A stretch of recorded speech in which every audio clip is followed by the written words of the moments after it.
Pessoal, boa noite. A gente vai dar continuidade ao assunto da aula passada, certo? Finalizar só com as espécies, classificação e formas de distinção de atos. Vocês lembram? Na aula passada eu comecei atos administrativos, aí eu falei sobre o conceito, vocês lembram? Atributos, as espécies. E na aula de hoje a gente vai finalizar, aliás, atributos e requisitos, né? Na aula de hoje a gente vai finalizar com espécies, classificação e as formas de extinção, certo? No edital de vocês, a própria banca já designou quais as classificações que ela vai cobrar. Então, eu vou me ater só ao que está lá. Então, lá vai ter atos complexos, compostos, simples, discricionários vinculados, certo? Unilaterais, bilaterais, multilaterais. Então, assim, eu não vou querer estender o assunto, sendo que a própria banca já antecipou aquilo que ela vai cobrar em prova. Justamente. Então, em relação às espécies e às classificações, eu vou me ater só ao que o edital está exigindo, certo? E como tecnicamente é pouca coisa, porque a gente vai finalizar com a parte de extinção dos atos, eu já quero dar início à responsabilidade civil do Estado. Como eu expliquei para vocês, é um assunto pequeno, então eu acho que eu vou conseguir na aula. Se eu não conseguir, eu finalizo na próxima, certo? E aí, se a gente conseguir terminar a responsabilidade civil do Estado hoje, ficam faltando ali, em média, 3 assuntos para a gente fechar direito administrativo. E aí, qualquer coisa a gente pode retornar ou então trabalhar os assuntos que vocês têm mais dificuldades, certo? Então, vamos lá, pessoal. Na aula passada, eu falei para vocês o que são atos, né? Vocês lembram? É uma manifestação unilateral do Estado ou de quem o representa, né? Que visa criar, extinguir, transferir, declarar direitos e obrigações, né? Essa manifestação ela é unilateral porque ela parte da própria administração, não é isso? E a gente trabalhou também a parte de requisitos ou elementos, que são aqueles que determinam a validade do ato. Vocês lembram? O confi, for, mob. Competência, finalidade, forma, motivo e o objeto, né? São 5 elementos. Então, se algum tiver algum vício, o ato ele vai ser inválido, em tese, porque eles determinam a validade do ato. Lembrando que 2 desses elementos a gente pode convalidar, que é uma forma de salvar, ou seja, ao invés de extinguir, a gente vai convalidar. Vocês lembram quais são os 2 elementos que podem ser convalidados? Forma e competência, que é o foco na convalidação, né? O mnemônicozinho. E hoje a gente vai trabalhar também essa questão da convalidação. E aí o edital, além de exigir conceito, atributos e requisitos, que a gente viu na aula passada, ele também vai exigir do candidato classificação dos atos administrativos, certo? Como eu falei para vocês, nas aulas passadas, quando eu dava esse assunto aqui, eu trabalhava mais classificações, porém o edital está exigindo todas as classificações. Então, a gente vai se ater ao que definitivamente está lá, certo? E outra dica, pessoal, questões da IDECAN, se vocês pesquisarem, tem questões sobre classificação e espécies, mas a maioria delas, das questões, né, que eu particularmente encontrei, gostam de trabalhar mais sobre as formas de extinção, que são anulação, cassação, revogação, que eu também vou dar na aula de hoje. Então, eu vou dar ênfase principalmente a esse tópico, certo? Pessoal, então, o que é o classificar um ato? É eu pegar essas manifestações que o Estado, que a administração faz, que é essa manifestação unilateral, e enquadrá-los em classificações, certo? Boa parte delas, aliás, muitas dessas classificações, quem já vem, né, acompanhando as aulas desde o início, já sabem de algumas. A primeira delas essa primeira classificação, vai falar sobre se o ato, né, se o agente ele detém liberdade ou não. Então, quando se falar que um ato que a administração pode praticar um ato com liberdade ou sem liberdade, a gente lembra de quê? De atos vinculados e discricionários. Então, começando aqui, ó, atos vinculados, nossa primeira classificação. E também os atos discricionários, certo? Que também está previsto no edital, na parte de classificação. Atos vinculados dizem o quê? Que o agente não possui margem de liberdade, né? Então, aqui, ó, o agente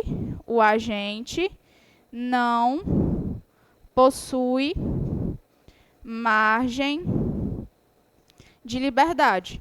Ou seja, se ele não possui margem de liberdade, tecnicamente, ele só vai fazer aquilo que a lei determina. Então, como o próprio nome sugere, o ato vinculado, ele está vinculado a alguma coisa. No caso aqui, vai ser a própria lei. É o mesmo conceito que a gente aprendeu quando a gente falou sobre poder vinculado. Vocês lembram? Poder vinculado e poder discricionário. É a mesma coisa. Só que agora, a gente está falando de atos, né? E o poder discricionário é o contrário, né? O agente possui margem de liberdade.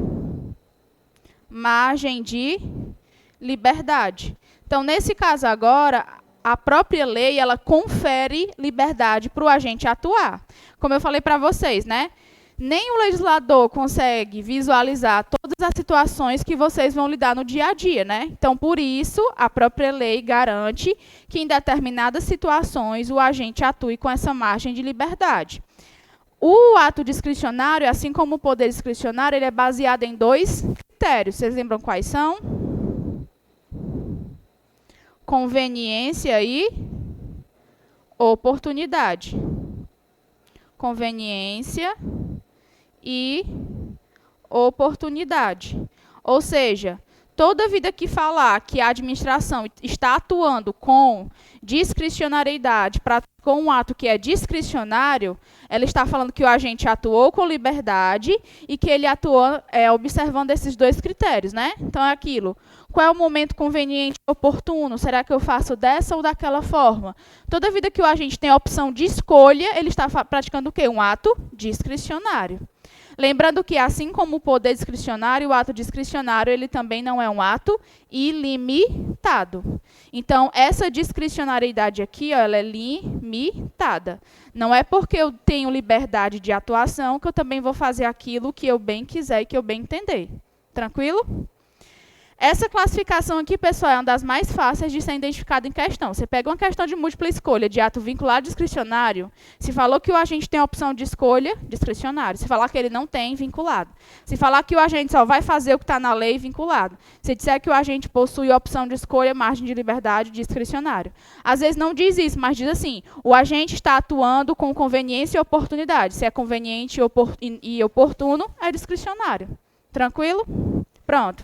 Dando continuidade à nossa segunda classificação que está no edital, são os atos simples, complexos e os atos compostos, certo?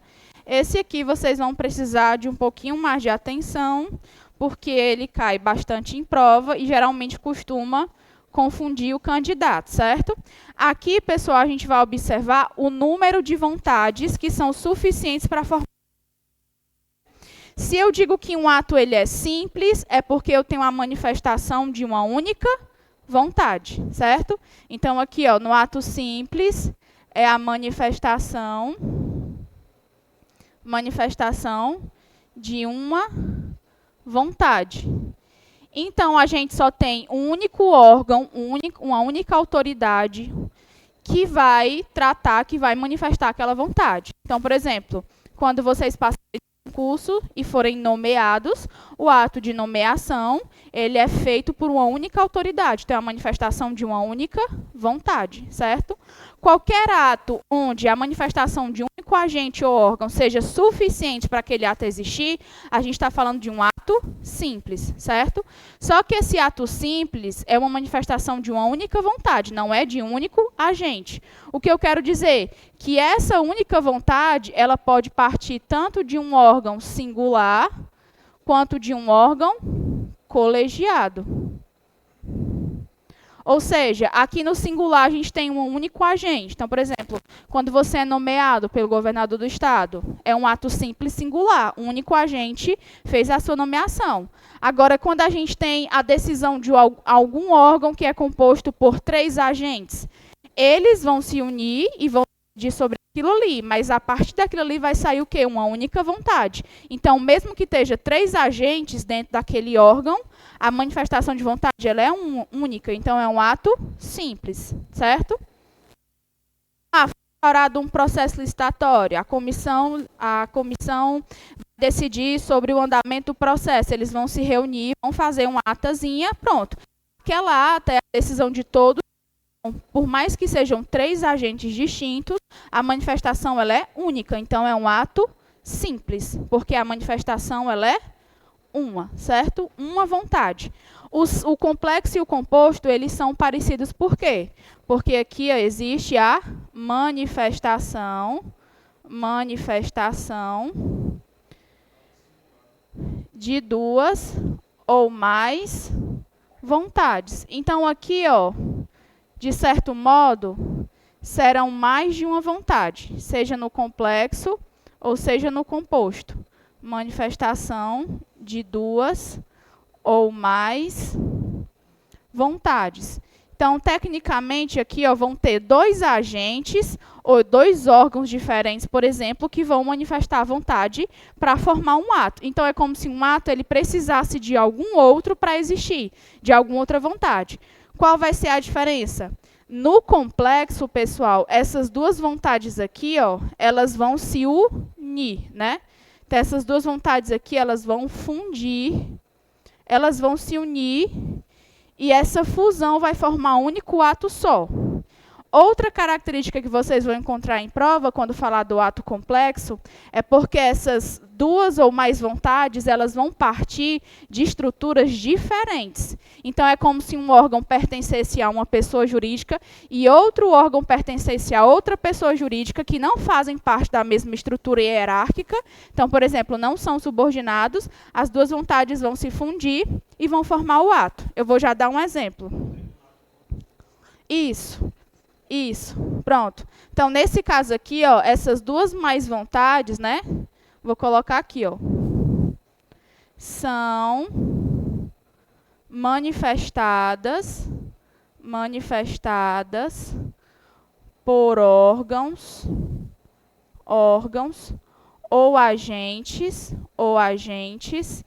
que não fazem parte da mesma estrutura hierárquica.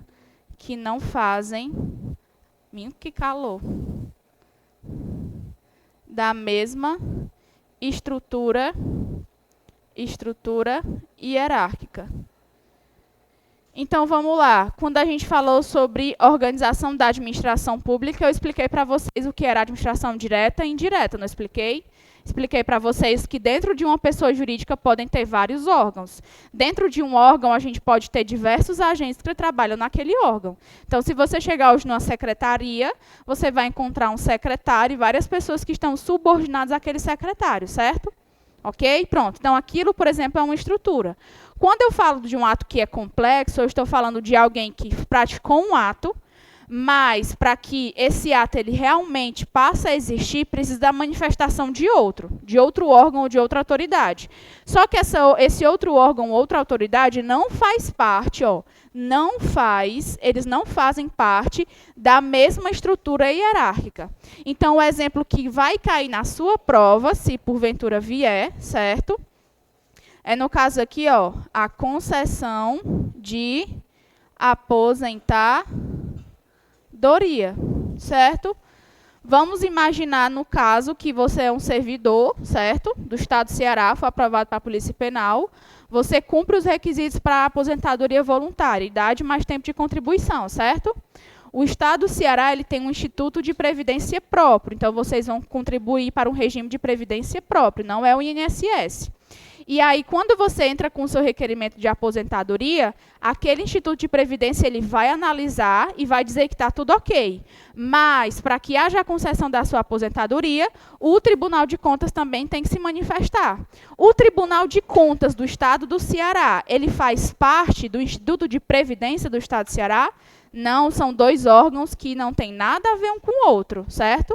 Inclusive, o Tribunal de Contas, ele é um órgão autônomo, ele não está subordinado a nenhum dos poderes. Então, nesse caso aqui, ó, nós temos a manifestação de 2 órgãos diferentes, 2 agentes diferentes, que juntos vão se fundir aquele ato e vão conceder a sua aposentadoria. Então, concessão de aposentadoria é ato complexo, certo? Então, nas questões da IDECAM que eu encontrei sobre a classificação em relação a isso aqui, eles não cobraram um exemplo, eles cobram o conceito. Então, se vocês conseguirem grifar que o ato complexo é duas manifestações de vontade que vão se unir para formar uma única, e essa vontade ela parte de pessoas, de órgãos ou autoridades que não estão da mesma estrutura, aí a gente fala de ato complexo, certo? Aí, para você diferenciar mais ainda o complexo do composto, a gente vai agora para o composto, aí vocês vão entender a diferenciação. Essa manifestação aqui, ela também vai partir de duas pessoas ou mais, certo? Só que essas duas ou mais, não, podem ser mais, mas geralmente é só duas, mas se vier assim, duas ou mais vontades, isso. Essas vontades aqui, ó, vai ter uma principal e vai ter outra que é acessória. Aí pode vir assim, a acessória, ou pode vir complementar, ou pode vir instrumental. Isso. Resumindo, a gente tem uma vontade que é praticada, e essa vontade ela é a principal, só que é como se, para ela existir, e para ela, em tese, ser formada, ela precisa de um outro ato que vai assessorar, complementar e é instrumento do principal. Então, toda vida, por exemplo, que a administração ela pratica um ato, onde depois desse ato tem que haver uma homologação, uma aprovação, a gente está falando do quê? De um ato que é composto. Porque, por exemplo, a gente tem um concurso. O concurso é um certame de várias etapas, mas o concurso ele não vai surtir efeito nenhum se ao final ele não for homologado. Tanto é que aquele prazo de validade de 2 anos do concurso, ele conta a partir de quando? Da data da homologação. Porque a homologação é dizendo, ó, tá tudo ok. Então, todo ato, certo? Que depende de uma posterior aprovação, ratificação, uma complementação, a gente está falando de um ato que é composto. Mas aí como é que eu vou conseguir diferenciar em prova? Aqui, essas vontades são manifestadas por agentes ou órgãos que não fazem parte da mesma estrutura. Aqui não. Para haver essa ratificação, essa confirmação, essa aprovação, essas manifestações, esses órgãos, essas autoridades, elas vão estar dentro da mesma estrutura hierárquica, certo? Então, continuando aqui, ó, em relação aos atos compostos, né, ó, são manifestados no âmbito da mesma estrutura hierárquica. Certo?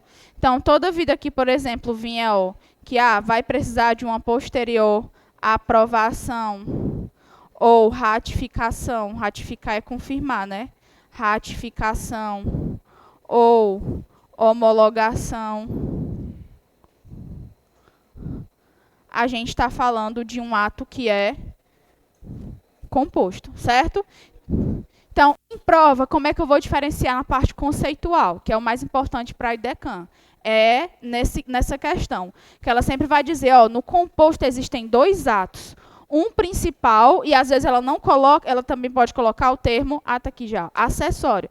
Tem um ato principal e um outro acessório, tem um ato para complementar.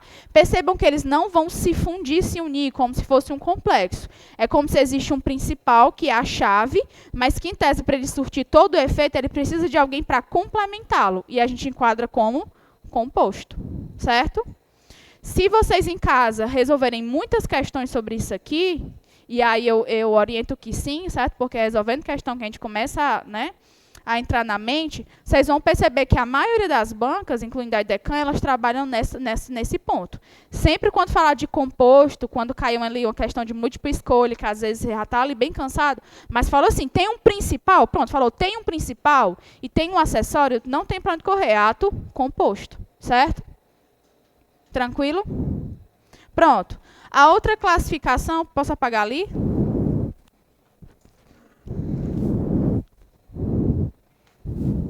Posso? Pronto. A outra classificação que está sendo exigida no edital é em relação aos sujeitos que são atingidos pelos efeitos daquele ato, se eles podem ser determinados ou não, certo? E aqui é tranquilo. A gente tem que são gerais e os atos que são individuais. E os individuais podem ser divididos em múltiplos ou singular. Ou singulares, certo? Pronto. Aqui, ó, quando eu falar que um ato administrativo é geral, é porque eu não consigo identificar quem vai ser beneficiado com aquele ato. Ou seja, os efeitos são produzidos para sujeitos indetermináveis. Então, por exemplo, quando um prefeito faz um decreto, né, é um ato geral e abstrato. Então, em tese, todo mundo vai ter que obedecer àquilo ali. Então, atos gerais, os efeitos são destinados para sujeitos indetermináveis. Então, a gente não consegue determinar quem vai sofrer as consequências ou os efeitos daquele ato ali, certo? Quando eu falar que um ato ele é individual, aqui, ó, a gente consegue identificar e determinar os sujeitos daquele ato ali. Então, tecnicamente, a gente consegue individualizar quem vai ser atingido pelos efeitos daquele ato. Quando eu falo que um ato é individual e múltiplo, é porque é mais de um sujeito determinado. Pronto. Aqui, ó, mais de um sujeito determinado. Quando eu falar que um ato ele é singular, é um único sujeito determinado.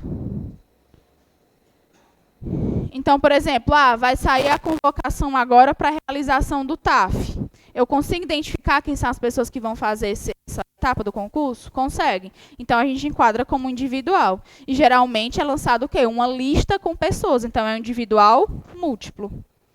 Agora, eu tenho uma única pessoa que vai ser nomeada para aquele cargo. Sai lá só o nome dela no diário oficial. É individual singular. Entenderam aqui?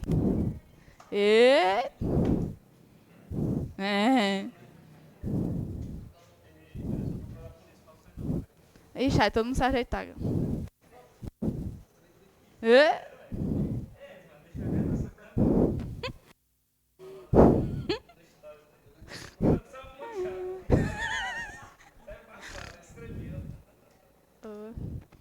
Posso apagar aqui? Pessoal, estou com um pouquinho de pressa só, porque ainda tem outro assunto. Posso apagar ali?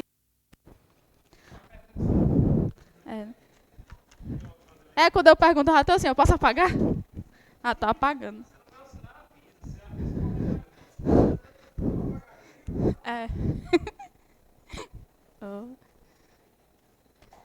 Pronto. Pessoal, ó, eu particularmente nunca tinha trabalhado em sala de aula, certo?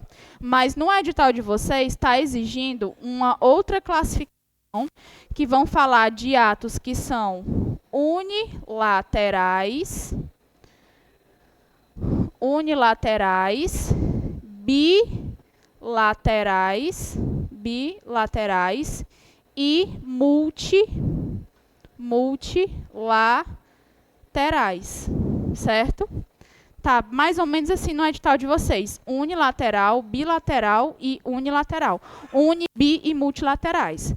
Aqui é bem tranquilo, certo? Quando eu falo que um ato ele é unilateral, é o mesmo conceito que vocês já sabem sobre ato administrativo, é que a manifestação vai partir de uma única pessoa. Então, aqui a manifestação é de uma única vontade, né? Ó, manifestação.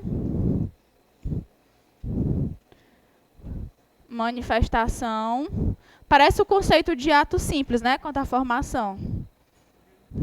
De uma única vontade. Então, parte de um único agente. No caso aqui, ó, vamos supor da própria administração pública. Por isso que o ato administrativo ele se enquadra como ato unilateral, porque só um determina aquilo que vai ser realizado. Agora, como eu falei para vocês, quando você vai fazer um contrato, você só assina em tese, se você também quiser. Então, há o quê? É uma consensualidade. Então, um ato que ele é bilateral é a manifestação de duas vontades, certo? Aqui, ó. Manifestação de duas vontades. Então, se perguntar, o ato administrativo, ele é unilateral. Agora, um contrato administrativo, ele é o quê? Bilateral. Porque, em tese, o contratante só assina se ele também acordar com os termos do contrato, certo? Aí, a gente vai pegar esse conceito de bilateral e vai dizer que no multilateral não é apenas duas vontades, são mais de duas vontades, certo? Então, aqui, ó, manifestação de mais de duas vontades. Então, se passou de duas, é o quê? Multilateral, certo? Isso aqui não faz sentido nenhum, porque, ó, multilateral, em tese, a gente poderia enquadrar como um consórcio, que o consórcio, por exemplo, é uma união de entes que se unem para formar um consórcio público e para prestar algum serviço, por exemplo. Então, no caso aqui, no Quixadá, a gente tem um consórcio de saúde, que é a Policlínica, né? Quixadá, Pedra Branca, eu acho, Banabuiú, o estado do Ceará. Então, vários municípios do estado se uniram para formar aquele convênio de saúde para prestar aquele serviço. Então, aquele convênio, em tese, é um ato o quê? Multilateral, porque é o quê? Ó? Mais de duas vontades. Agora, se eu pego um contrato administrativo, onde eu só tenho duas partes, bilateral. E aí, se eu pego um ato administrativo, que é praticado pela administração, ele é unilateral. Eu acho que essa classificação veio no edital justamente para trabalhar só a parte do conceito. Então, pode vir uma questão assim, ó, tratar sobre o conceito de ato administrativo e dizer, por exemplo, que ele é bio, ele é multi. Não, ele é unilateral. Mas isso aqui a gente já tinha visto com bem mais ênfase na aula passada. Com a formação. Não, dá para confundir, não. Parece, não, o conceito?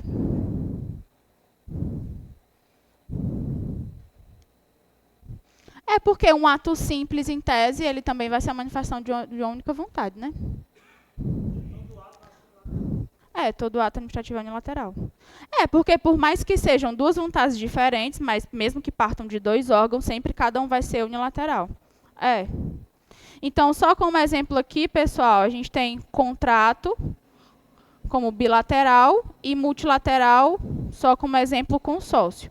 A lei de consórcio público, por exemplo, ela veio no edital da Polícia Militar, mas no edital de vocês não veio. Então, a gente não, por isso que acho que para fins de prova eles não podem, com toda certeza, trabalhar essa parte de consórcio, porque não está no edital, certo? Pode olhar lá, não está a lei de consórcio, está só a lei de improbidade e a nova lei de licitações. Bem pouquinho. Tranquilo? Pessoal, para a gente finalizar esse assunto, agora a gente vai começar as formas de extinção do ato administrativo. Extinção do ato administrativo, certo? Só para a gente complementar aqui, ó, não está expressamente previsto no edital. Só que como eu vou precisar explicar para vocês o que é esses atos, só anotem aqui, ó, bem rapidinho, a nossa quinta classificação, antes de eu começar. A gente tem atos de império, atos de gestão e atos de expediente. Ele não está expressamente previsto no edital, porém, quando eu for dar a parte de responsabilidade civil do Estado, eu vou precisar que vocês saibam diferenciar ato de império e de gestão, porque lá vai ser cobrado. Lá no edital de vocês tem responsabilidade civil do Estado e evolução, ou seja, ele vai cobrar as teorias. E aí, lá nas teorias sobre a responsabilidade civil do Estado, tem citando esses dois tipos de atos, certo? Na aula passada eu falei sobre um dos atributos do ato, que é a imperatividade. Vocês lembram? Imperatividade ou coercibilidade, que é quando o Estado ele impõe a vontade sem o consentimento particular.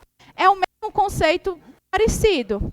No caso aqui, um ato de império é quando a administração ela usa a prerrogativa dela de ser administração. Então, aqui no ato de império, a administração vai impor a vontade dela, porque, tecnicamente, ela está, o quê?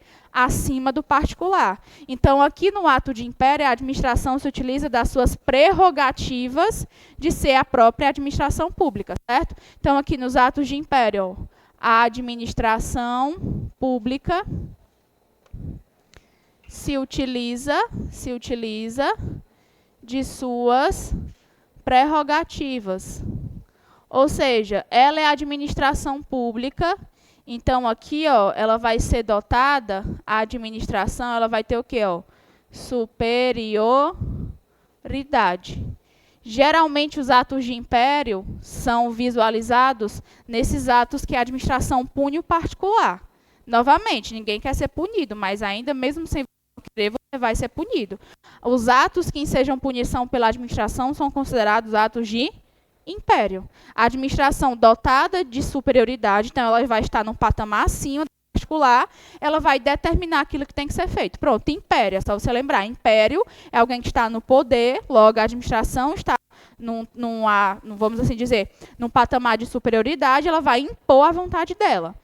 É ao contrário dos atos de gestão. Atos de gestão são os atos que a administração pública ela fica no mesmo patamar, na mesma hierarquia do particular, certo? A administração pública fica no mesmo patamar do particular. Então, aqui ela não é dotada de superioridade. Na verdade, existe o quê? Consenso. A administração quer e o particular também quer. Então, por exemplo, lembra da autorização, né? Eu vou querer fazer uma coisa lá na minha rua, um evento na minha rua, você vai pedir uma autorização. A administração vai conceder o ato de autorização. Ela está impondo a vontade dela? Não, ela está concedendo um pedido seu. Então, isso é o quê? Um ato de gestão. Gestão é só você lembrar de negócio, ambas querem a mesma coisa. Então, nesse caso aqui, não existe superioridade. Na verdade, se ela está no mesmo patamar, qualquer decisão que ela tome no ato de gestão vai ser o quê? Consensual. Ou seja, aqui a administração ela pratica o ato com consentimento. Então, é como se ela acatasse, por exemplo, um requerimento seu. Ela está se utilizando da prerrogativa dela de administração? Não. Então, é um ato de gestão, certo? E o ato de expediente, pessoal, ó, é para mera organização ou impulso de processos. Atos de expediente são atos que são praticados no âmbito de um processo administrativo. Atos de mero expediente. Eles nem consentem para nada e nem detêm imperatividade, nem são de império. Então, por exemplo, a comissão está tratando do seu PAD, vai lá, faz uma ata de reunião e diz assim, vamos determinar a citação da pessoa que está sendo investigada para apresentar a defesa. Pronto. Aí vai estar lá a ata de reunião dentro do seu PAD. Aquilo ali é ato o quê? De mero expediente. Foi um ato tomado pela comissão que está ali processando, né, que foi designada, somente para impulsionar o processo. É ato de mero expediente. Expediente é só você lembrar algo que é interno, que é meramente processual, certo? Tranquilo? Pronto. Antes de dar a extinção dos atos administrativos, pessoal, ainda tem as espécies dos atos administrativos. Posso apagar aqui? Pronto? Pronto. No edital de vocês, existem as classificações que a banca determinou e as espécies.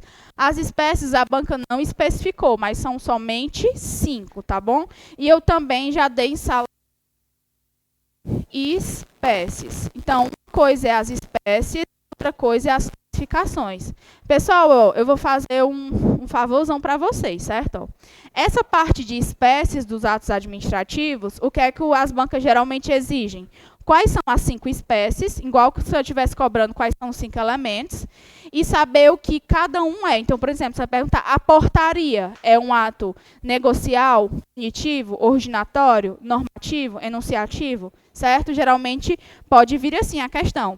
Só que eu acabei encontrando algumas questões que agora, além de exigir que o candidato saiba em qual ato, qual espécie aquele ato se enquadra, ele pode cobrar o conceito daquele ato.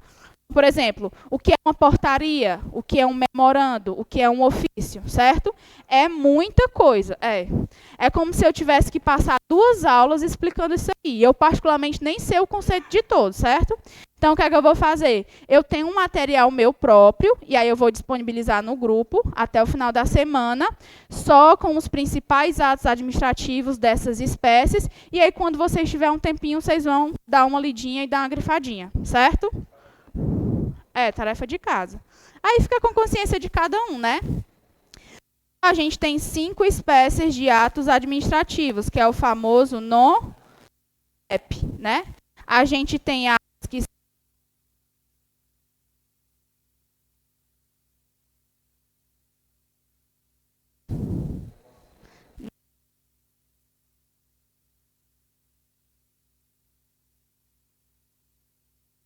mais fácil os punitivos. Pronto. O que é que geralmente cai? O conceito de cada um e os exemplos que podem vir em prova. Aí, quando a banca é mais chata, ela vai cobrar o conceito daquele exemplo, certo? Então, começando aqui, ó, com os atos normativos, certo? Aí eu botei só o mnemônicozinho, porque quais são as 5 espécies de atos administrativos? Aí tem que decorar isso aqui, só esses termos. Normativo, originatório, negocial, enunciativo e punitivo, né? Beleza, o que é então um ato normativo, né? O que são atos administrativos normativos? Vocês lembram do poder regulamentar, quando eu falei para vocês? Lembram? E eu falei que o poder regulamentar tem bancas que dizem que é a mesma coisa que poder normativo, vocês lembram? Pois é, aquele conceito lá é o mesmo conceito aqui. Então, o que é um ato normativo? É um ato administrativo geral e abstrato para dar fiel execução à lei. Então, quando a administração faz um ato normativo, ela faz um ato que é geral e abstrato. Então, a gente não consegue identificar quem são os sujeitos, né, determinados. Então, é um ato geral. Isso. E abstrato porque ele não se aplica a uma situação concreta. Ele é para situações que se enquadrarem no que ele está dizendo. Por isso que fala geral e abstrato, né?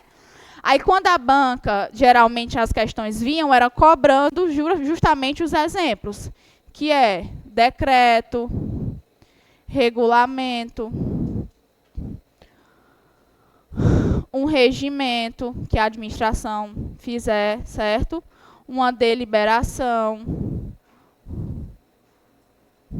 uma instrução normativa, certo? Pronto.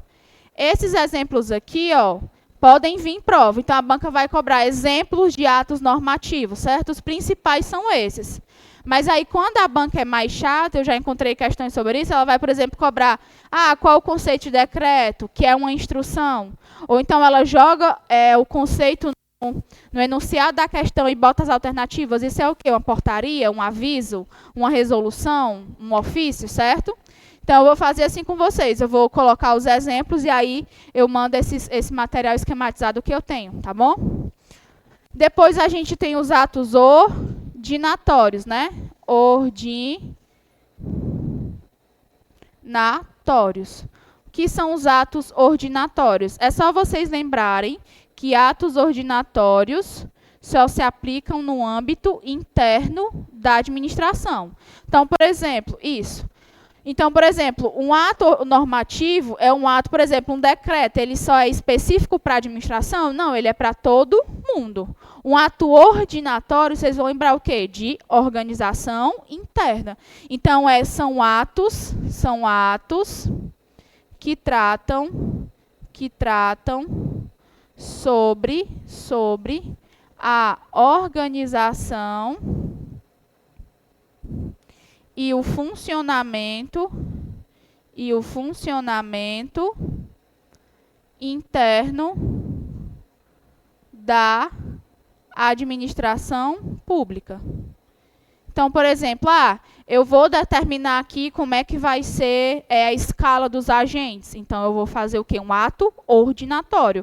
Porque está falando o quê? Sobre a própria organização e o funcionamento daquela repartição, por exemplo. Ok?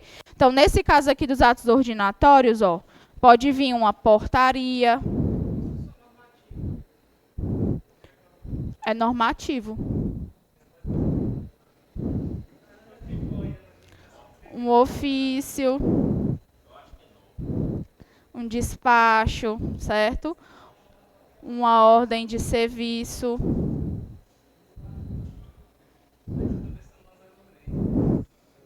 É outra lei, né?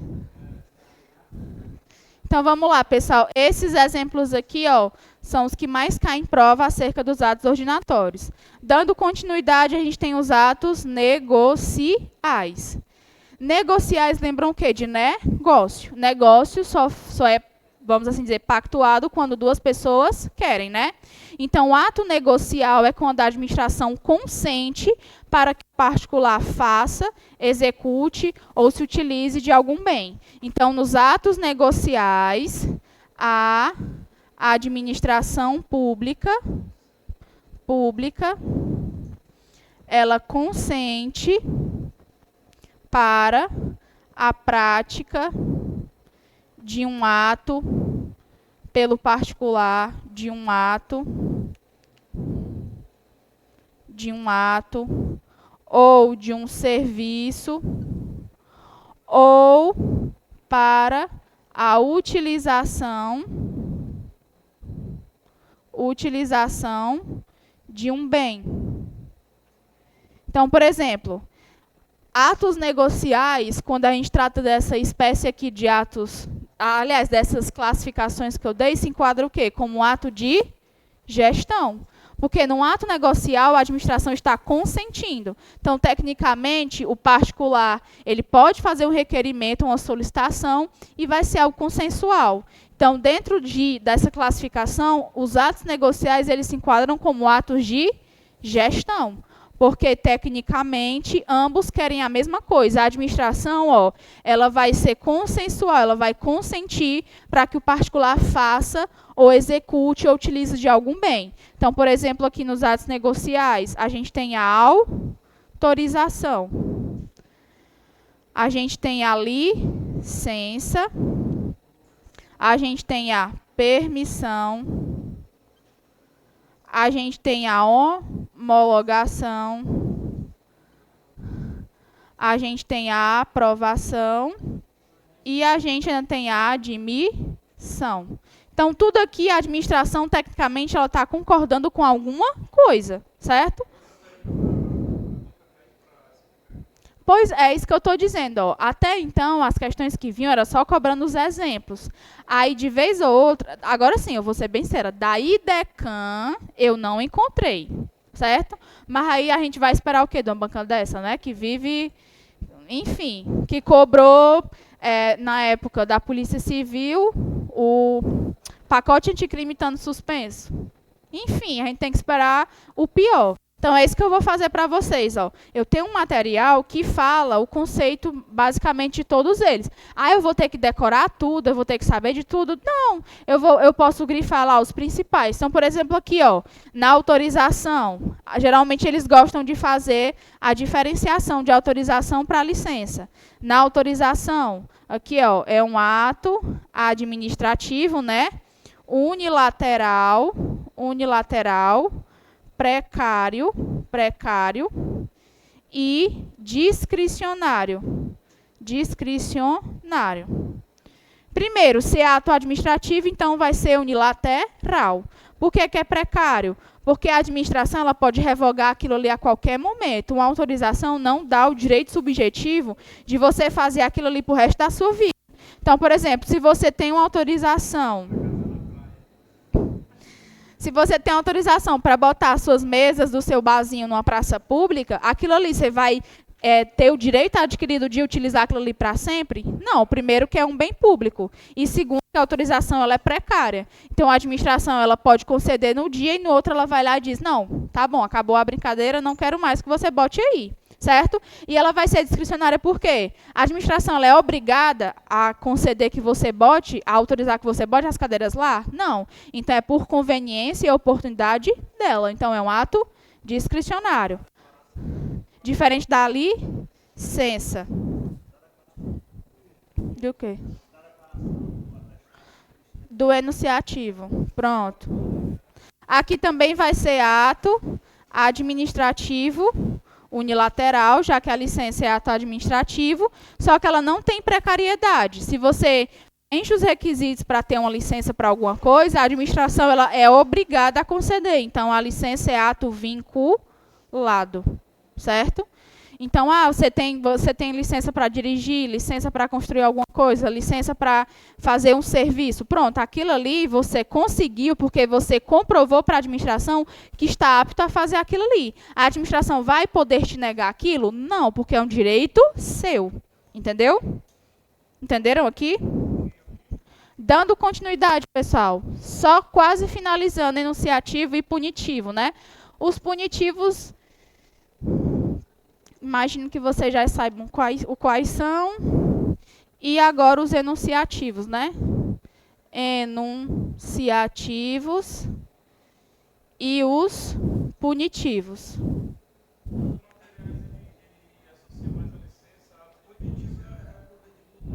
Isso. Punitivo, como o próprio nome sugere, vamos lá, é quando a administração pública aplica sanções, né?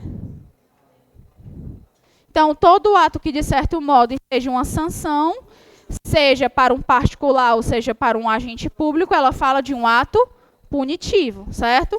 Então, quando você recebe uma multa, né? Multa ou a apreensão de mercadoria. O que mais? Não, afastamento de cargo não é punição. É uma medida cautelar. A demissão, no caso do agente público, né? Porque os atos punitivos, de certo modo, ele decorre de quais poderes? O de polícia e o disciplinar. Então, tanto o poder de polícia quanto o disciplinar, eles vão ter a possibilidade de aplicar sanções. Então, a demissão é. A exoneração, não. A exoneração não é punição. Hã? O quê? Não. O disciplinar não pode ser aplicado a gente. Tudo que a administração pune, ela está praticando o quê? Um ato de espécie punitiva. Então, se o agente público sofrer uma advertência, vai ser um ato negocial ou ordinatório? Não, é ato punitivo, entendeu? Então, no caso aqui, ó, a advertência, a demolição. Enfim, pessoal, qualquer ato que enseje punição é o que? Ato punitivo, certo? Ato enunciativo, vocês vão lembrar dessas duas palavrinhas. São atos que vão certificar ou atestar fatos, certo? Atos enunciativos vão certificar ou atestar fatos. Então, aqui a gente tem o quê? Ó? Certidão, atestado,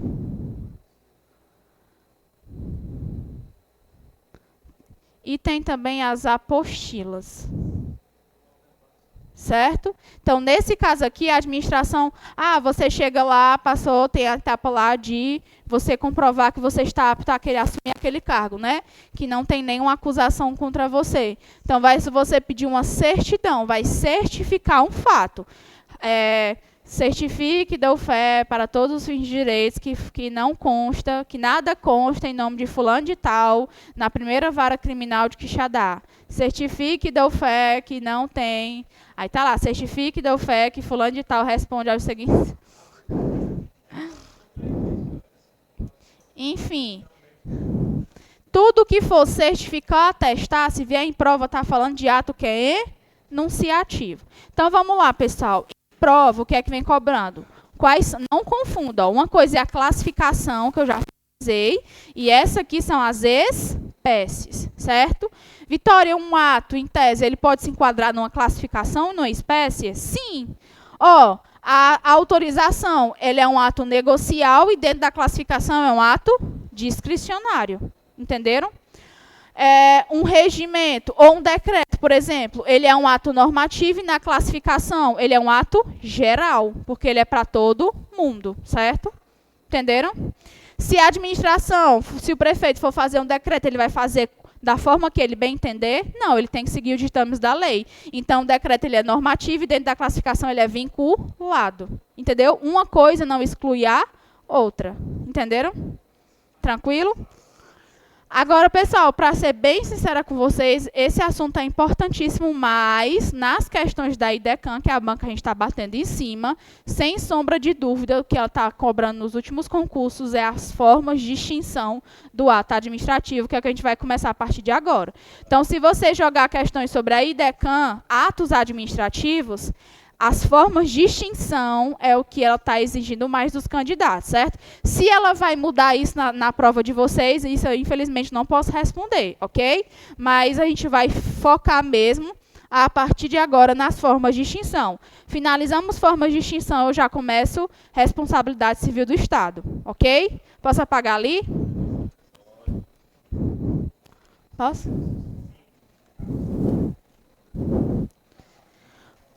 Pronto, ó. Na aula passada, quem acompanhou viu que eu cheguei a dar outras formas de extinção que eu geralmente não gostava. Então, eu dei a renúncia, a retirada, a extinção natural, vocês lembram?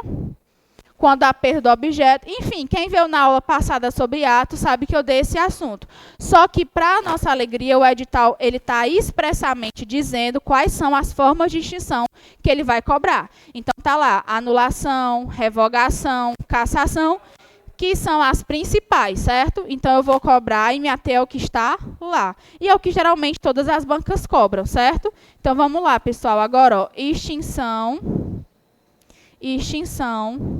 dos atos administrativos, certo?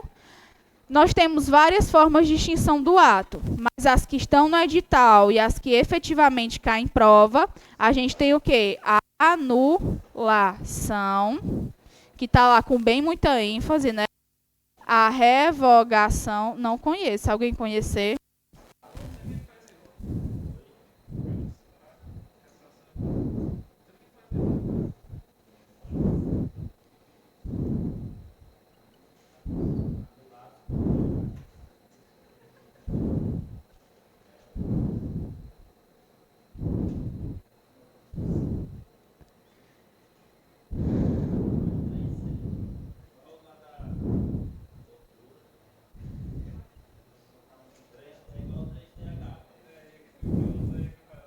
Pronto, certo?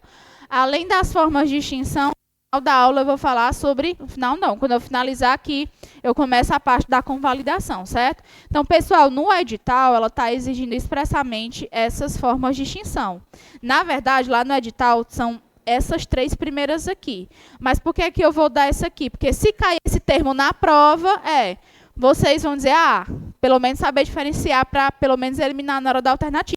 E aqui também é a outra, né? Essas principais, elas estão lá no edital e as outras duas últimas vai ser só...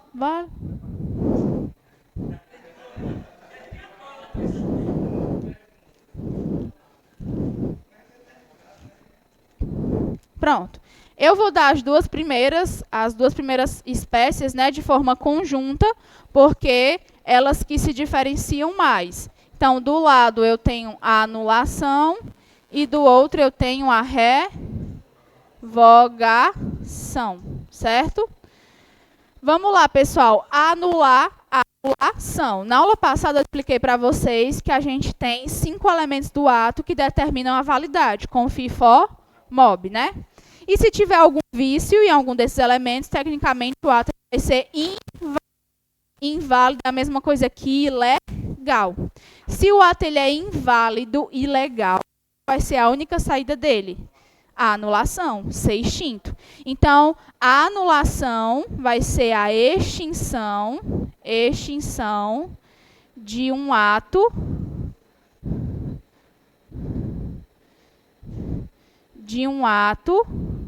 ilegal.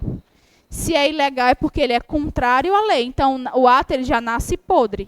Se ele tinha que obedecer à lei e ele não obedece, ele é um ato ilegal. Então, se aparecer em prova, o ato ilegal vai ser extinto através da anulação, certo? A anulação, pessoal, ela é a forma de extinção do ato que é ilegal. Ok. Se o ato ele é ilegal e a própria administração pública praticou, ela pode anular o seu próprio ato? Pode. Então, aqui, ó, a administração pública pode anular seus próprios atos, certo? Como é o nome desse princípio? Autotutela, que é quando a administração anula os seus próprios atos, porque eles são inválidos. Se ele é ilegal, pessoal, ele não origina direitos. Então, como é que eu vou criar direito ou alguma coisa se o ato já nasceu podre, certo? Se o ato já nasceu contrário à lei. Então, a própria administração ela pode anular. Quando ela faz isso, ela está exercendo a autotutela. A administração pública pode revogar anular seus atos quando ilegais, certo? Se ele é ilegal, ele já nasce podre. Além da administração, o poder judiciário, ele pode anular um ato administrativo? Pode. Então, aqui, ó, o poder judiciário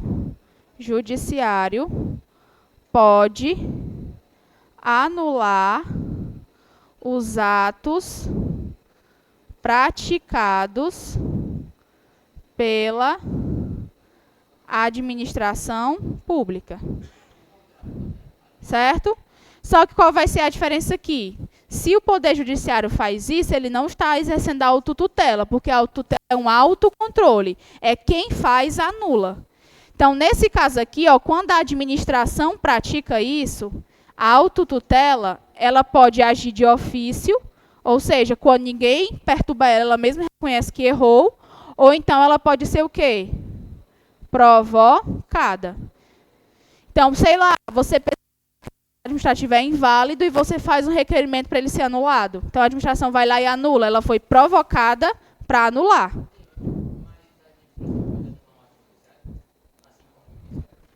Não, só quem anula é o judiciário. Só quem anula um ato administrativo. Um outro poder não anula um outro. Por exemplo, o legislativo poderia anular um ato da administração. Não pode. Pode, mas a administração não pode anular um ato do Poder Judiciário. Quem tem poder de definir as coisas, de dizer o que é o que não é um juiz, entendeu? Ela pode anular o dela, mas se o judiciário fizer um ato ilegal, é o próprio judiciário que anula. Na atipicidade, é. Isso. Ele pode anular. Aí, se fizer isso, em tese, ele também vai estar praticando a autotutela. Mas nesse caso aqui, ó, para o Poder Judiciário anular um ato praticado pela administração pública, ele tem que ser o quê? Provocado. Eu não estou falando de um ato que o Poder Judiciário praticou, é um ato praticado pela administração pública.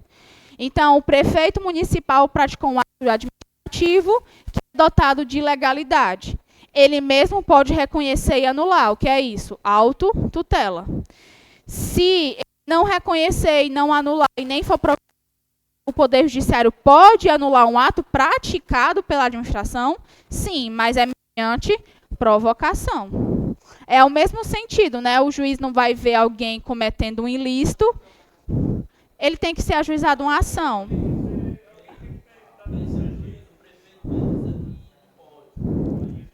É tipo, ele vê no Instagram que tem alguma ilegalidade, ele mesmo instaura a ação e mesmo faz a sentença. É. O único ato processual que o juiz pode conceder de ofício é o habeas corpus.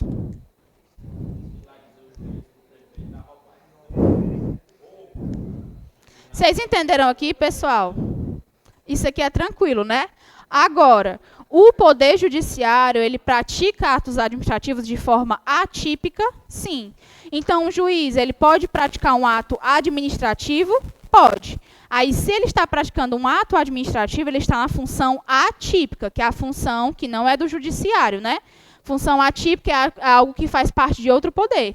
Se ele pratica essa função atípica, esse ato que é atípico e ele é ilegal, o próprio Poder Judiciário poderia anular o ato dele? Pode, certo? Então, aqui, ó, e se ele for anular o ato dele, ele precisa ser provocado? Não, ele pode agir de ofício. Aí, nesse caso, se o judiciário anula o próprio ato dele, atipicamente, eles também vão estar exercendo autotutela.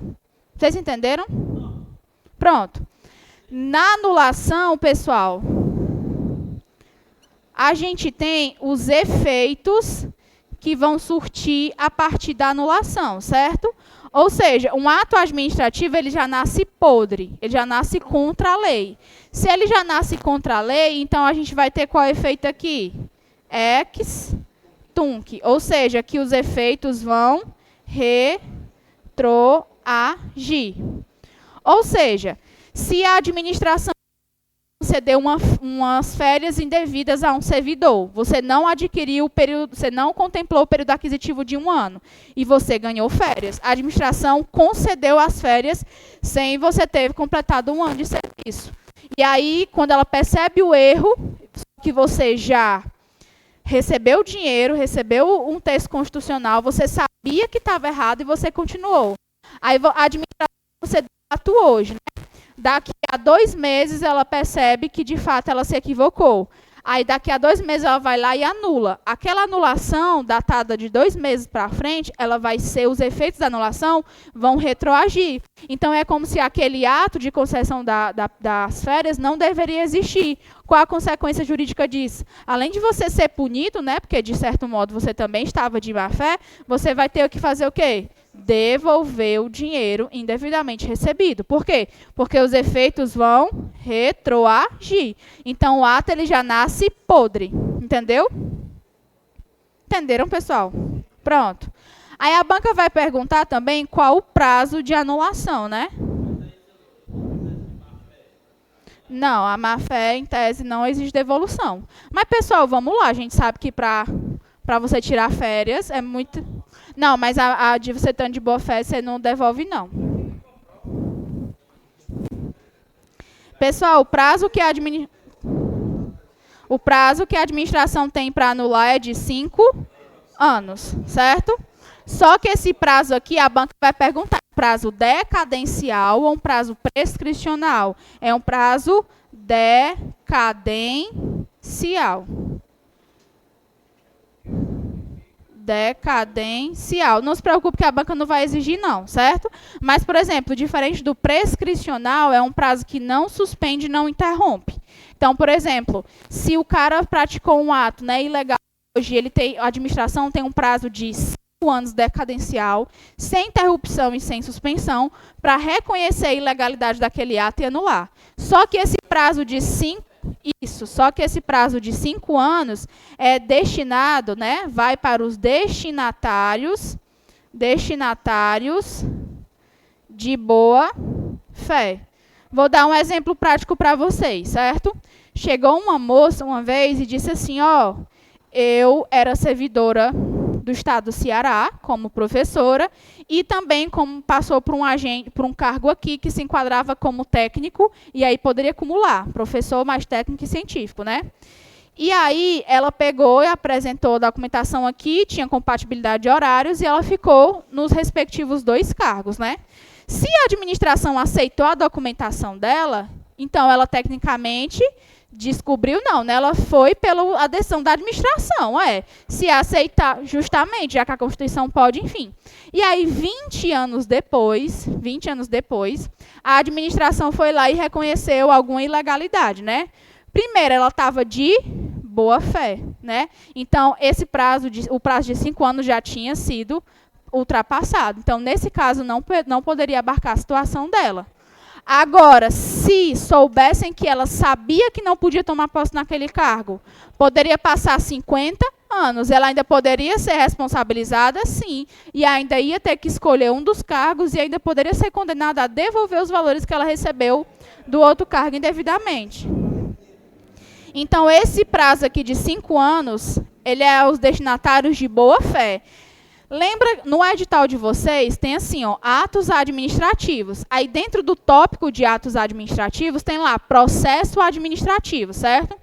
Eu ainda, sinceramente, não sei se a banca está exigindo a lei toda, porque é uma lei do processo administrativo, mas eu acredito que não. Como o tópico está dentro de atos, eu acho que ela está exigindo que a lei trata sobre os atos.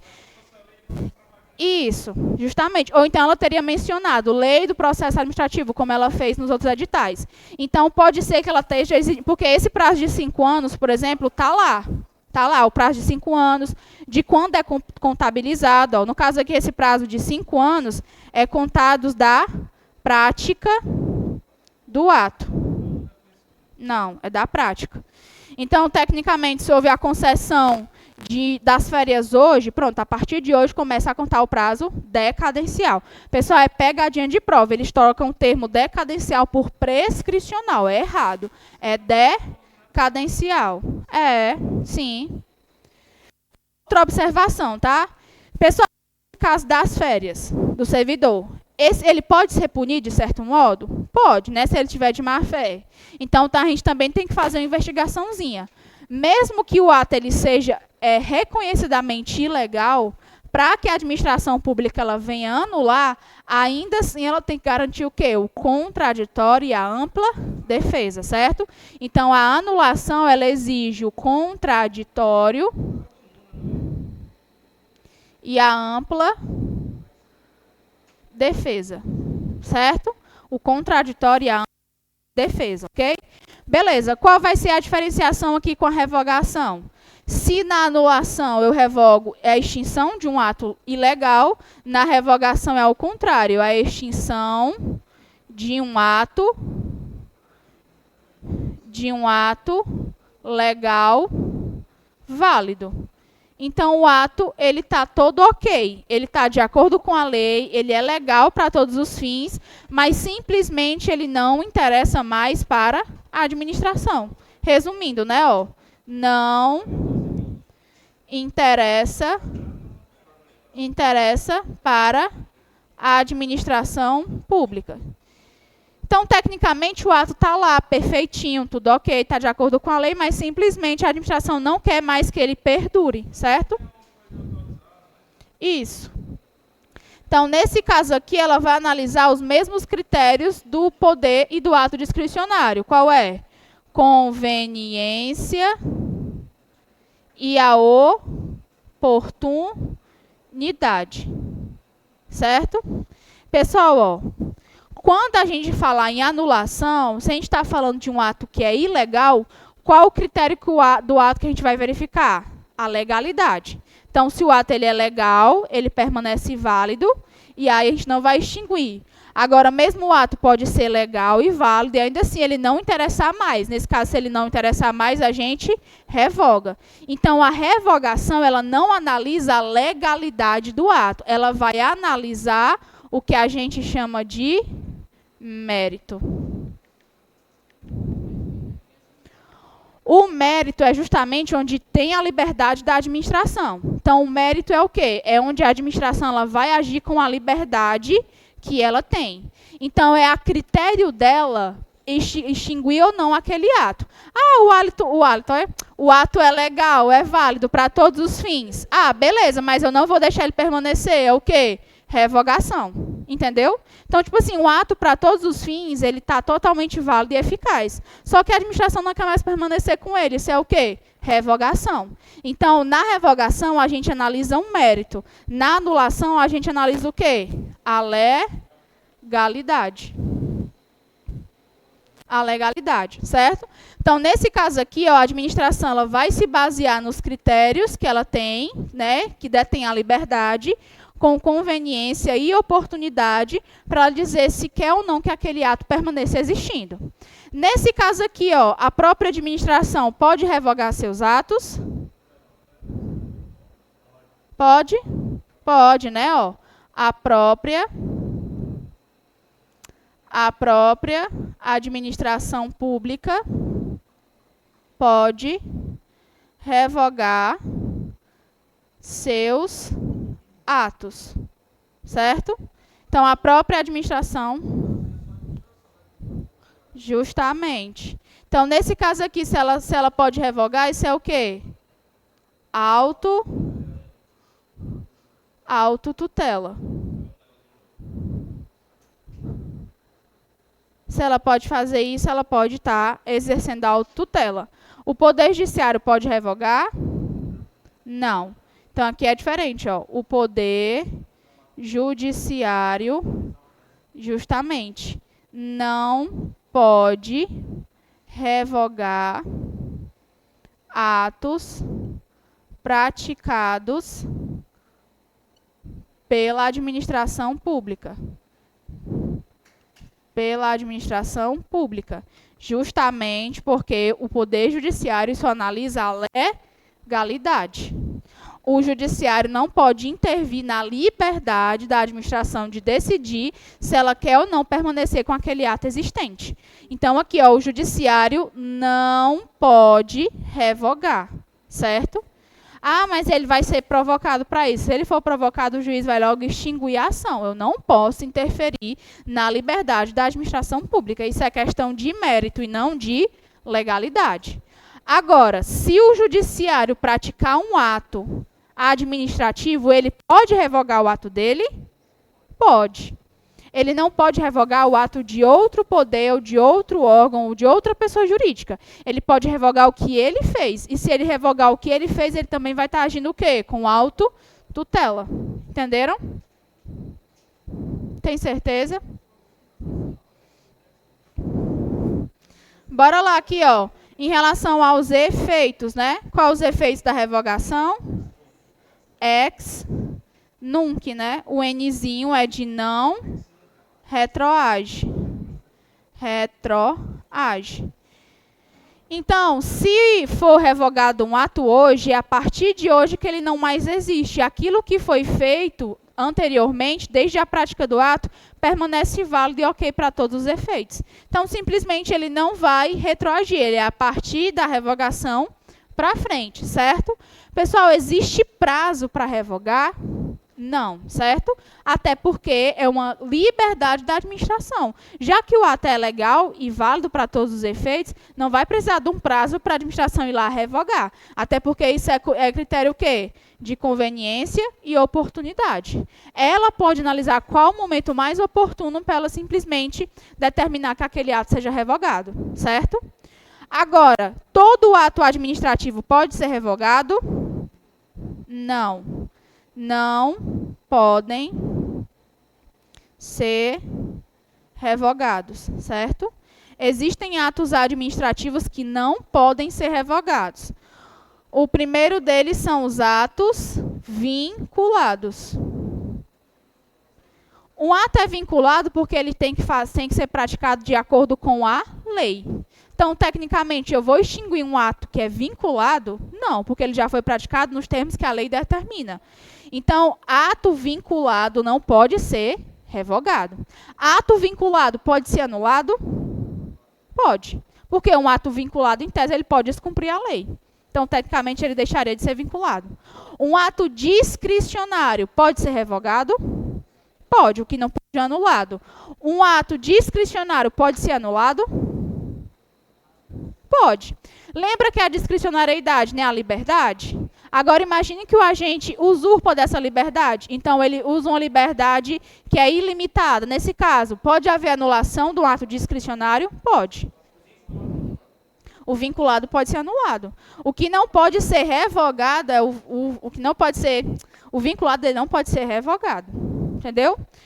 Outro ato que não pode ser revogado é aqueles que geram direito adquirido, certo? O direito adquirido é aquilo que já foi incorporado no patrimônio da pessoa, certo? Então, por exemplo, você teve o direito adquirido de pedir a sua licença maternidade, certo? A administração ela pode gerar um ato que gerou o direito adquirido? Não, certo? Tanto é, ó, se vocês pesquisarem em casa, súmula 473 do STF, ela vai dizer: a administração pública pode anular seus atos quando ilegais ou revogá-los por motivo de conveniência e oportunidade, respeitados os direitos adquiridos e, em todos os casos, ressalvada a apreciação judicial, certo? Essa súmula vai dizer que se o ato gerar direito adquirido, não pode ser revogado, certo? Um ato que seja direito, que gera direito adquirido, não pode ser revogado. Outro ato que não pode ser revogado é os atos com efeitos exauridos. A mesma coisa que consumados. O que é isso? Um ato administrativo, por exemplo, que delimitou um prazo. Ó, eu vou deixar você colocar a sua banquinha, as suas mesas para você vender o seu churrasco por 30 dias na Praça do Leão. Então, 30 dias é o prazo. Passou 30 dias, o próprio ato ele vai se extinguir porque ele já foi consumado. Faz sentido eu ir lá e revogar? Não. Então, um ato que já tem efeito exaurido, acabado ou consumado, não pode ser revogado, certo? E, por fim, a gente tem atos de mero expediente, que é aqueles atos que servem para dar impulsionamento no processo. Vocês lembram? Eu vou revogar um ato de mero expediente? Não. Não vou. Então, pessoal, ó, anulação e revogação em prova é banana, sempre cai, certo? E a banca gosta que o candidato saiba essas diferenciações. Vocês compreendem, pessoal, que um precisa de legalidade, o outro não precisa, né? O outro é válido e eficaz. A própria administração pode fazer, esse aqui também. O Poder Judiciário pode anular um ato da administração? Pode. Nesse aqui, não pode. Lembra que ele não pode revogar um ato praticado pela administração. Mas se o Poder Judiciário praticar um ato administrativo, ele pode, ele mesmo, revogar, né? Ali a gente tem um prazo de 5 anos, aqui a gente não tem prazo. Então, qualquer questão que diga que um prazo para revogar é tantos dias ou tantos anos, está errado, certo? Esse prazo de 5 anos, ele é decadencial. Então, tecnicamente, ele também só vai se aplicar se o destinatário estiver de boa fé. O que é isso? Se estiver de má fé, pode passar 5, 10, 15, 20 anos, ainda pode anular, certo? E também uma questão que o pessoal cai muito é sobre a questão dos efeitos, né? Esse aqui é não retroage, ex nunc, né? E esse aqui é ex tunc, de retroage. Eu consigo diferenciar eu pelo N, né? O N de não, então não retroage. Quem tiver alguma outra forma de aprender aí, eu sei que tem um da nuca também, mas o da nuca não faz muito sentido na minha cabeça, não. Como é da nuca?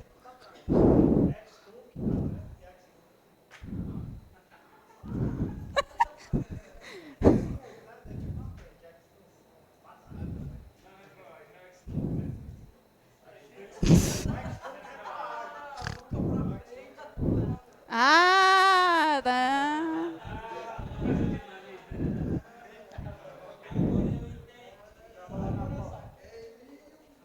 Ah.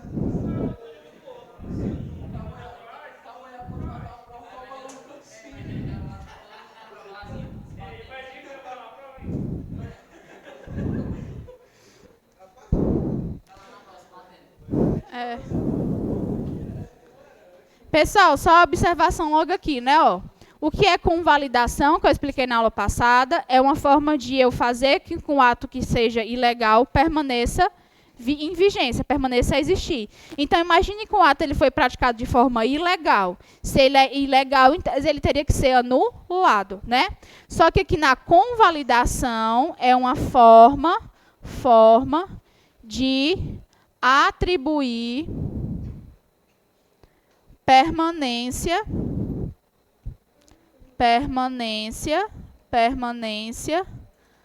a um ato ilegal. Só que esse ato que é ilegal, né? Se ele é ilegal é porque ele tem um vício, né? Um vício de ilegalidade. Só que para a gente convalidar, eu expliquei na aula passada que esse vício ele tem que ser sanável ou insanável. Sanável, que é algo que pode ser corrigido. Então, a convalidação é o fazer com que o ato que seja ilegal, ele permaneça ainda existindo. Então, é uma forma de atribuir permanência a um ato ilegal.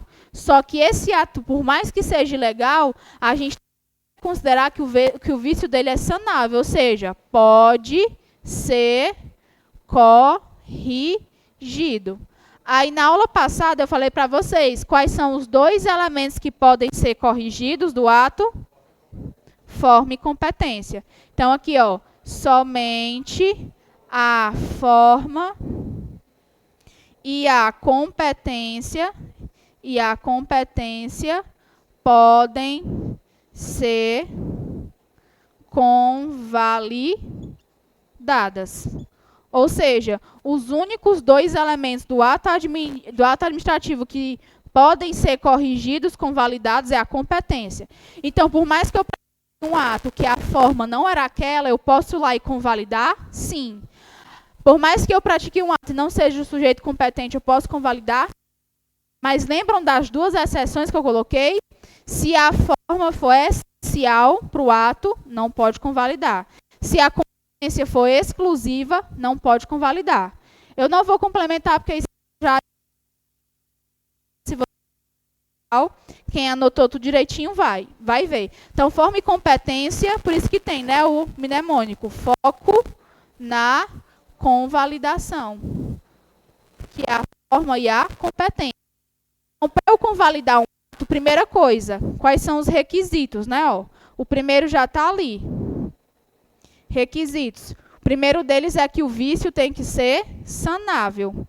Vício sanável. Em tese, os únicos dois elementos que a gente consegue sanar, de certo modo, é a competência, certo?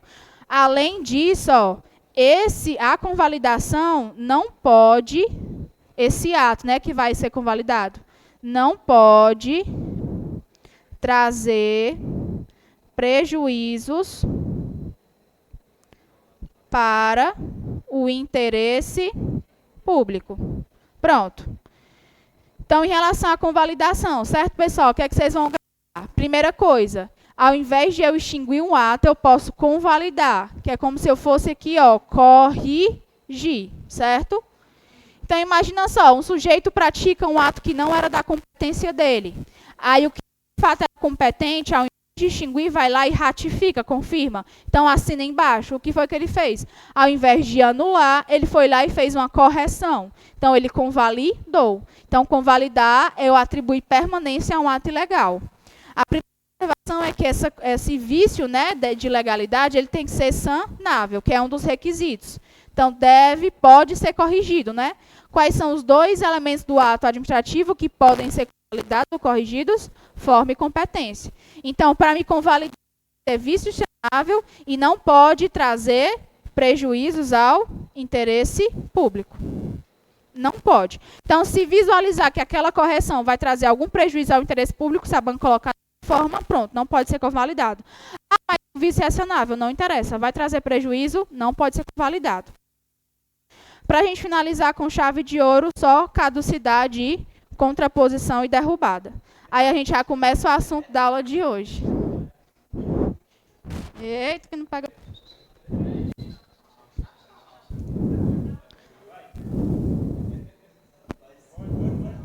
Pronto.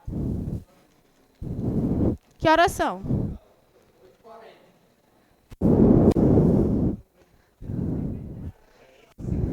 Vamos fazer assim, eu dou só essas últimas formas de extinção, dou 10 minutinhos de intervalo, certo? Tranquilo? A de extinção, pessoal, é a caducidade e a posição, também chamada de derrubada, certo? Bora lá, pessoal, o que é a caducidade? Imagina só que a administração, ela deu autorização para você botar suas mesinhas lá na praça, e quando ela deu autorização, né, que é um ato administrativo, existe IA, ó, pode dar autorização para o particular colocar a mesinha na Praça do Leão, certo? Isso. Só que vamos supor que no mês seguinte vem uma nova lei e diz: é proibida a administração conceder autorização para particular colocar mesinhas na Praça do Leão. Ou seja, o ato administrativo da concessão vai ser extinto por quê? Porque vem uma nova lei trazendo um novo regulamento e que proíbe agora você de colocar mesinhas na Praça do Leão, certo? Então, como é que vai vir prova? A caducidade é a extinção do ato administrativo pela superveniência. O que é superveniência? É o que vem depois. De nova ao bizu. Caducidade se refere à nova lei. Uma nova lei de efeitos contrários. Ou seja, antes eu tinha uma lei que dizia que eu podia botar as mesinhas na praça. Eu estava utilizando aquilo ali. Depois vem uma nova lei e diz assim, não, não pode mais botar. Ou seja, a superveniência, ou seja, a aparição de uma nova lei, efeitos contrários, ou seja, ela traz outro regulamento. Então, aqui na caducidade, ó, vai ser o ato praticado e depois vem a nova lei, certo? Então, existe um ato. Aquele ato primeiro, ele era legal? Sim, porque a lei deixava você botar as mesinhas lá. Na outra semana vem uma nova lei. Então, tecnicamente, aquele ato que era ilegal agora se tornou ilegal. Qual a diferença? Na anulação, o ato ele já nasce ilegal. Na superveniência, o ato se torna ilegal, certo? Então, aqui, ó, na anulação, o ato já nasce ilegal.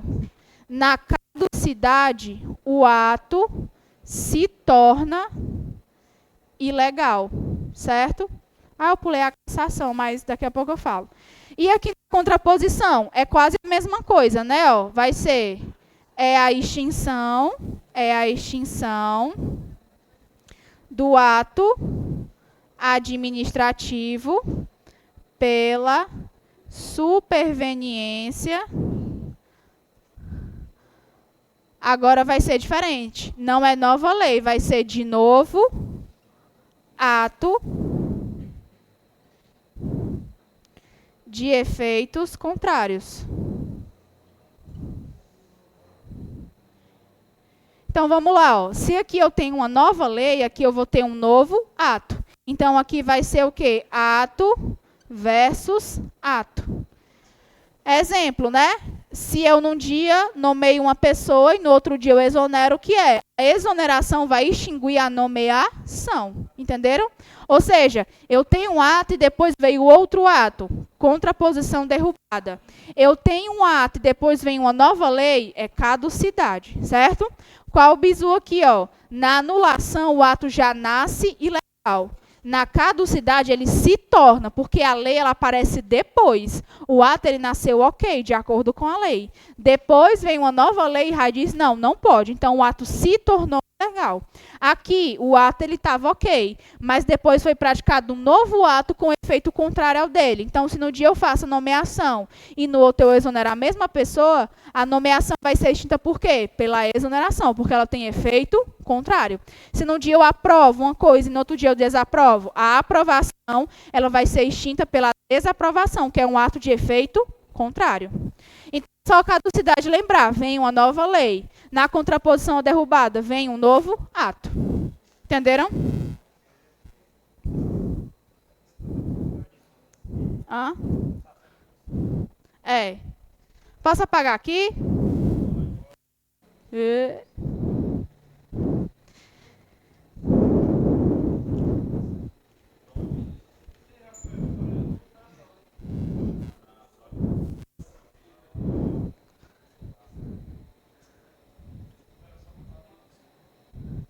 Pessoal, a cassação é a extinção do ato, aqui é tranquilo, ó, do ato administrativo pelo descumprimento de algum requisito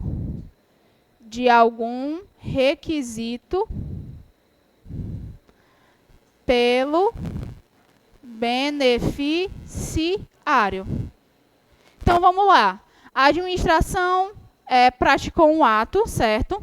Concedeu, por exemplo, um alvará e uma pessoa foi beneficiada com aquele alvará, não, com aquela licença, né? E você tinha uma licença para construir lá o seu estabelecimento nos termos colocados ali naquela respectiva licença. Você foi lá e descumpriu algum requisito. Ah, você não poderia ultrapassar tanto da calçada, ou então você não poderia abarcar a área verde do município, né, de preservação. Então, nesse caso, o ato vai ser extinto por quê? Porque a culpa foi sua. Você, beneficiário, descumpriu um requisito do ato. Então, aquilo ali vai ser o quê? Cassado. Então, a cassação, pessoal, é como se fosse o quê? Uma sanção. Mas é uma sanção porque a culpa é sua. Você tinha o poder de fazer aquilo e o direito, mas você mesmo fez besteira, pisou na bola e acabou que o ato vai ser extinto, certo? Entendeu? Então, quando a sua carteira de motorista é cassada, por quê? Porque você ficou reiteradamente descumprindo as leis de trânsito. O que é isso? Cassação, certo? Para vocês irem... Pessoal, ó... Aí fica a critério de vocês. Vocês vão querer que eu dou outro assunto, a gente responde só questão de atos na próxima aula, né? Então, pronto, ó. Eu vou só botar mais uma observaçãozinha aqui, ó. Pessoal, a convalidação, bem rapidinho para a gente ir para as questões, certo? Então, ó, porque as questões eu acabei colocando sobre responsabilidade. Então, questões de atos são, acho que umas 11 questões dá para a gente resolver agora, certo? Em relação aqui à convalidação, coloquem aí no caderno, ó. Assim como a convalidação também vai ter o quê? Efeito ex tunc. Por quê? Porque a gente vai convalidar o ato desde o início. Então, imagina que um sujeito incompetente concedeu alguma coisa a você. Você de boa fé. Você achava que aquela pessoa era responsável por aquilo.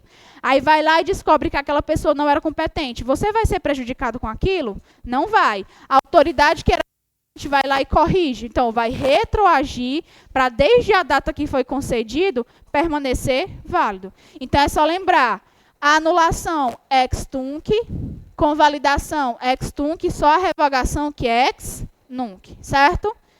Então, bora para as questões, então? Pessoal, a gente pode fazer essas questões porque são pouquinhas, certo? Na próxima aula, então, eu finalizo